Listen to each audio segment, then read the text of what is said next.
Radhe Radhe and welcome to बातें। I hope आप लोग बहुत अच्छे होंगे और अपना खूब ख्याल रख रहे होंगे। मैं हूँ आपकी होस्ट एंड दोस्त ऋषा। आज से हम लोगों को हनुमान चालीसा का अर्थ समझने की शुरुआत करना है, तो चलिए श्री गणेश करते हैं हनुमान चालीसा के पहले दोहे से।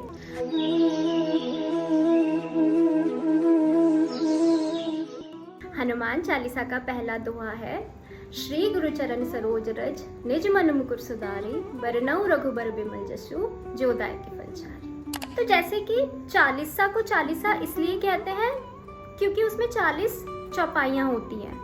बट आपने देखा होगा चाहे हम किसी भी भगवान जी की चालीसा पढ़ें, उसमें स्टार्टिंग और एंड में कुछ दोहे होते हैं। इनका क्या सिग्निफिकेंस होता है?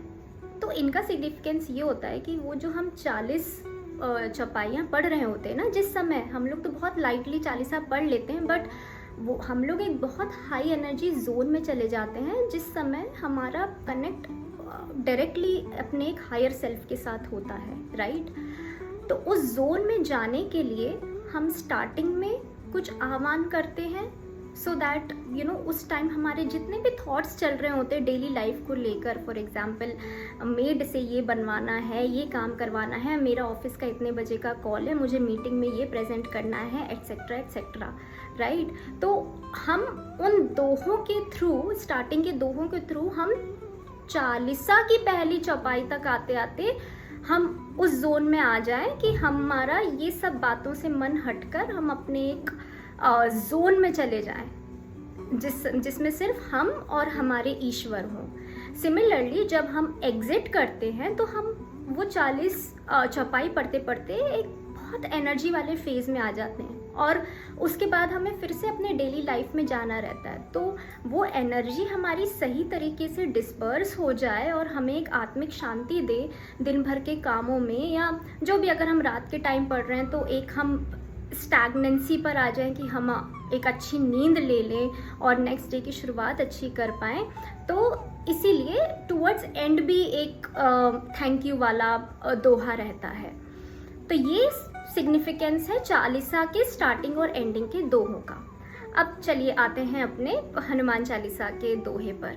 तो यहाँ पर तुलसीदास जी बोल रहे हैं कि मैं अपने गुरु के चरणों को प्रणाम करके और उनके चरणों की धूल से अपने अंतर मन को पवित्र करके, है ना, क्योंकि इसके बाद उन्हें एक बहुत बड़ा काम करना है, उन्हें हनुमान चालीसा लिखनी है, तो उसके पहले उनका मन अंतर मन सब पवित्र होना चाहिए।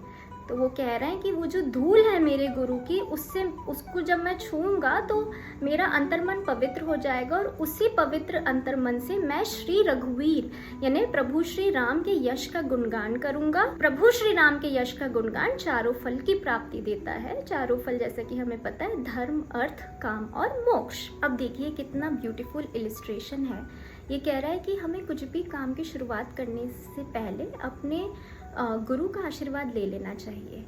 इसके 2 सिग्निफिकेंस है। पहली चीज़ तो गुरु हमेशा हमें सही मार्ग पर ही ले जाते हैं, प्लस गुरु हमारी गलतियों को भी माफ़ करते हैं। गुरु की ड्यूटी रहती है कि अगर उनका शिष्य कोई गलती भी कर रहा है तो बहुत कोई मेजर सज़ा ना दे दें और उसको सही मार्ग पर ले जाएं। तो तुलसीदास जी ने पहले ही हनुमान जी के चरण पकड़ लिए हैं और ताकि अगर कुछ भूल चूक हो भी गई तो भाई वो क्षमा करें, क्योंकि शुरुआत ही आपका नाम लेकर किया। इस दोहे के सेकेंड फ्रेज में तुलसीदास जी बोल रहे हैं कि मैं गुरु का नाम लेकर श्री रघुवीर यानी प्रभु श्री राम के यश का गुणगान कर रहा हूँ।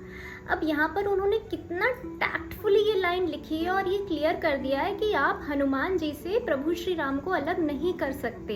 ये हनुमान चालीसा है, बट पहले ही दोहे में उन्होंने बोल दिया कि भाई वर्णन तो यहाँ श्री रघुवीर के गुणगान का है, और ऐसा हनुमान चालीसा में है भी, क्योंकि हर दूसरी तीसरी पंक्ति में श्री राम का उल्लेख आ ही रहा है। तो ये मेरे हिसाब से ये लाइन ना बहुत इन्फॉर्मेटिव है। ये हमें ये बताते कि हमें अपने रूट्स से अलग नहीं होना चाहिए। जितना हम अपने रूट्स को पकड़ेंगे और हम अपने रूट्स में गहरे जाएंगे, उतना ही हम ऊपर आएंगे और धर्म, अर्थ, काम, मोक्ष को प्राप्त करेंगे, राइट? वो चाहते तो बोल भी सकते थे कि मैं हनुमान जी आपका ही गुणगान करने वाला हूँ और मुझे आशीर्वाद दो। नहीं, हनुमान जी मुझे आशीर्वाद दो क्योंकि मैं तो आपके इष्ट का गुणगान करने वाला हूँ।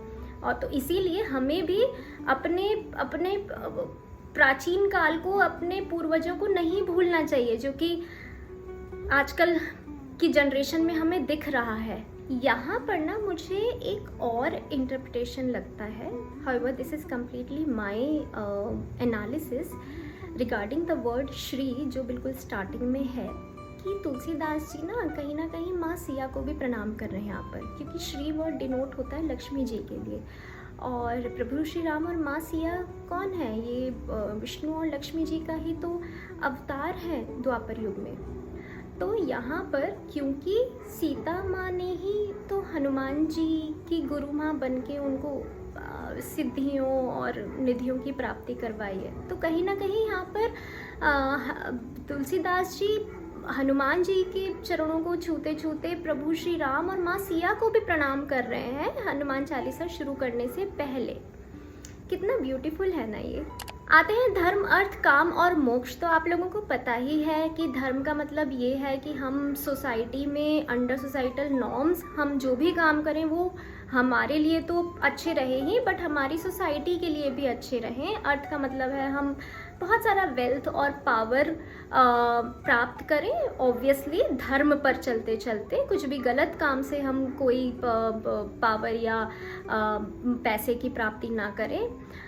काम मतलब हम सारे प्लेजर भोग ले with in the societal norms. और जब किसी मनुष्य को इन सब चीज़ों की प्राप्ति होती है ना, तो अपने आप अब उसको लगता है कि भाई अब मैं प्रभु के मार्ग पर चलकर मोक्ष की प्राप्ति करूं। तो ये है इस पर्टिकुलर दोहे का अर्थ। हम लोग नेक्स्ट एपिसोड में इसके नेक्स्ट दोहे का अर्थ समझेंगे और उसके बाद हमारी 40 चौपाइयों की शुरुआत होगी। तब तक के लिए आप लोग अपना खूब ख्याल रखिए। जय सिया राम, जय प्रभु राम, जय हनुमान।